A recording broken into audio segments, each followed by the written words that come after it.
Tere! On nyt 5. lokakuuta sunnuntaipäivä ja nyt otetaan tämän viikon syysseuranta täällä Alajoella. Otetaan pikkusen poikkeuksellisesti täältä yläreitiltä tänne Laavulle tullessa tämä ensimmäinen näkymä. Joo, lähestyn tätä Laavua, eli on jo hyvin lähellä. Mutta ihan sen takia täältä suunnasta, että nähdään nyt sitten miten paljon koivunlehteä ja ilmeisesti myös vähän lepänkin lehteä on tuohon Laavun katulle kasautunut. Ja sehän on yksi semmoinen syystyö, mikä joskus muistetaan tehdä, joskus ei. Eli ottaa nuo lehdet tuolta pois. Jos ne jää sinne niin mätänemään lahoamaan, niin se aiheuttaa kyllä tuolle huopakatolle sammaloitumista. Siitä on kokemuksia. Tuuli käy käsittääkseni kaakosta. Vähän heikkonahan se puhaltaa, mutta tuolla aukeamalla alueella se kyllä niin tuntuu ja sen huomaa, mutta ei täällä Jokilaaksossa niinkään. Ei isoja muutoksia ole tapahtunut, eli tonnehan me pitää kurkata toki tuohon jokeen. Kuten näette, lehtiä on melkoisen paljon jo veden pinnalla, mutta vesihän ei juurikaan virtaa. Tosin nyt se tuuli puhaltaa juuri tuolta alavirran suunnasta, että se saattaa vähän tuohon pintaan vaikuttaa. Pysäyttää sen veden virtaamaan tuossa pinnalla. En ole tosta varma, mutta epäilen, että niin on, koska nuo ei näytä litkuva juuri mihinkään. Ei se vesi nyt olisi pitänyt kyllä ainakaan merkittävästi viime viikosta laskea. Nyt lähdetään kävelemään meillä jo tuttua reittiä.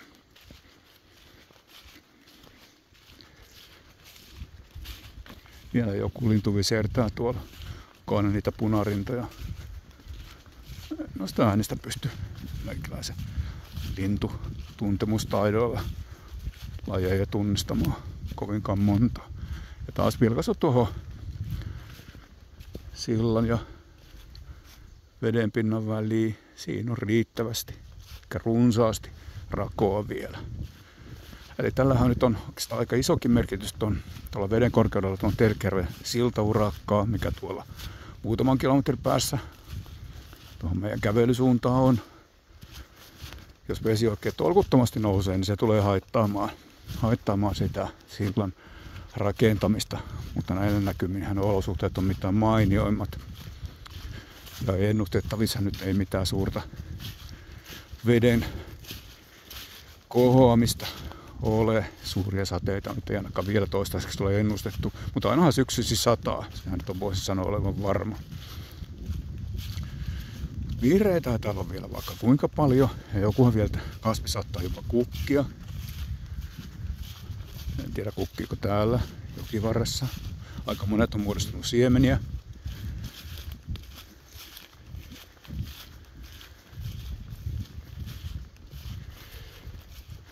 Hyvä on polulla kulkea. Eli aika mainio retkeilypäivä tämä sunnuntai on. Ja uskoisin, että pitkälle vielä riittää syksyyn hyviä retkeilypäiviä.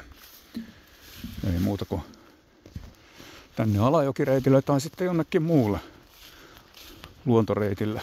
Niitähän meillä Suomessa löytyy.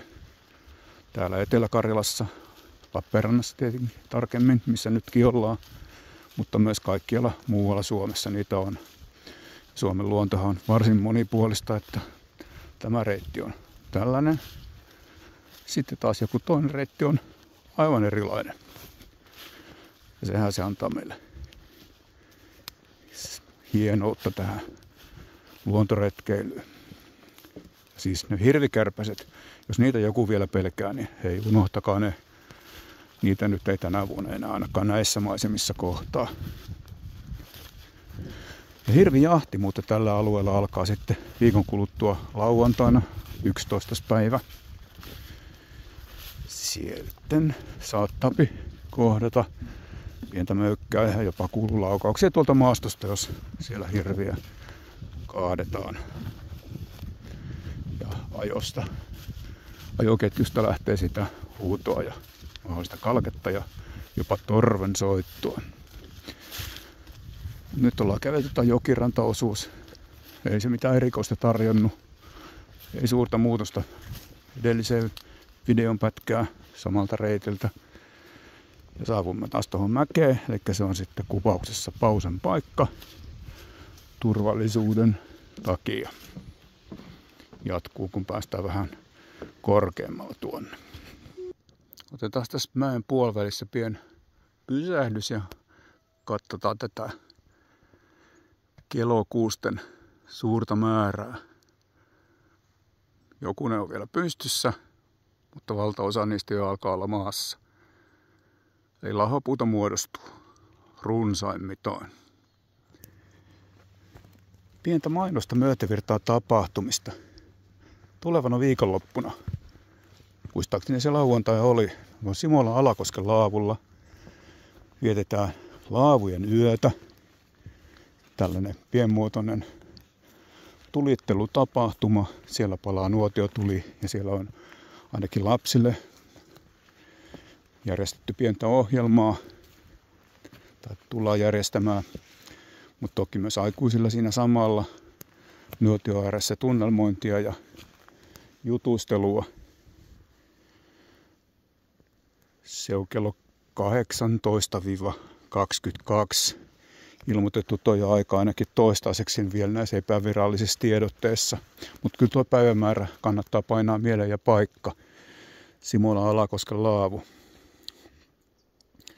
Ja tapahtuman nimi on Laavujen yö paikallisissa Facebook-ryhmissä. Ja Uutisvainikkalan sivuilla kyllä tullaan viikon aikana kertoa vähän tarkemmin.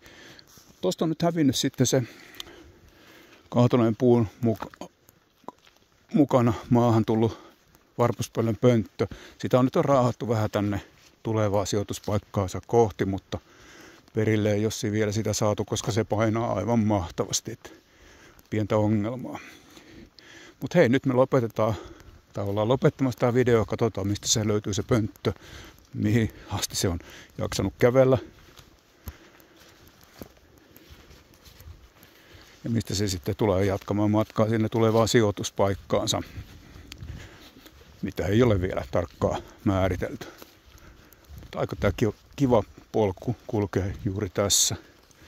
Juurakoitahan täällä on, että niitä pitää nyt sitten kyllä varoa eteensä kattoa, kun kävelee, ettei niissä liukastu. Voisin sanoa siitäkin, että kokemusta on. Pimeässä täällä on hieman hankala kulkea, koska niitä juurakoita ja joitakin kiviäkään ei välttämättä erota. Mutta siinä se pönttö nyt on matkalla uuteen sijoitukseensa, mutta tuo on vaan välietappi. Mutta hei, tuosta nähdään vähän kiinnityssysteemiä. Kiinnitetty rautalangalla ja tuo lanka on edelleen kunnossa, että se kiinnitetään myös uuteen paikkaan sillä. Ja sitten tuossa on tommoset puukiskot, millä se nojautuu siihen kiinnityspuuhunsa mukavasti ja jättää sinne ilmaraon. Säästää sitä puuta siinä samalla. Ja kattohan oli avattava. Siitä pystyy kurkkaamaan sitten ja sisälle. Ja jos joku linturengastaja haluaa poikaset rengastaa, niin siitähän sinne sitten pääsee. Ja sitten tuosta etuseinästä se vielä, että joidenkin BirdLifein linnunpönttöohjeiden mukaan se on rakennettu. Reikä on tuossa oikein alhaalla. Halkasia on niiden ohjeiden mukainen ja seinämän paksuus on niiden ohjeiden mukainen. Katsotaan se vielä tuosta. Eli varsin paksu. No, nyt lopetetaan video tähän. Seuraava video tulee jostakin muualta. Ja tänne mahdollisesti tullaan noin viikon kuluttua. Kiitos.